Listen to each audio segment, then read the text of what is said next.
In a small town famous for its stone carvings, there was a young carver named David. His work has been hailed as miraculous. But recently he has hit a wall. No matter what he was carving, David never felt like he was perfect. David stood in front of a huge stone, his hands trembling, and he kept thinking in his mind, "I want to create an unprecedented masterpiece." However, the more David pursued perfection, the more the carving knife in his hand seemed to be lost. The soul has stiff lines, rough details, and even a few broken stones.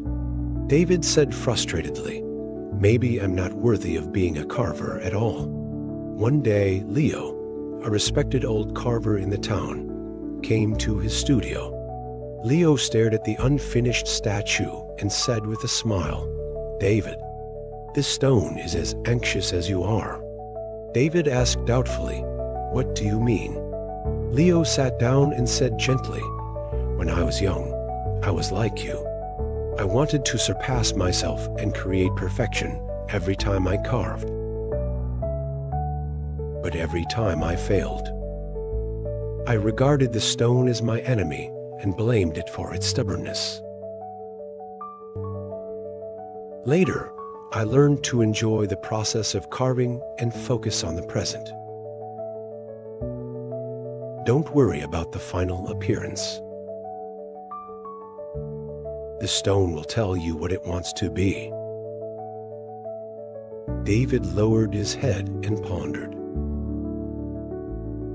The next day, David decided to try Leo's method.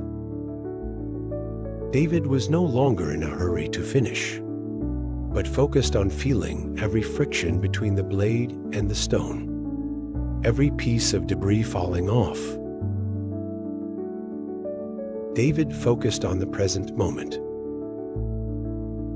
and suddenly found that the texture in the stone seemed to guide his hand.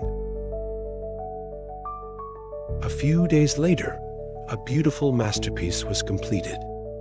It was not a perfect work, but it was full of vitality. People looked at this work with admiration in their eyes.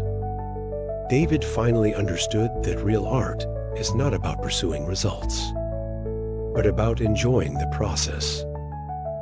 Since then, David's works are no longer just beautiful, but also known as soulful. Let go of your obsession with perfection and focus on every step of the moment, and the answer will appear naturally.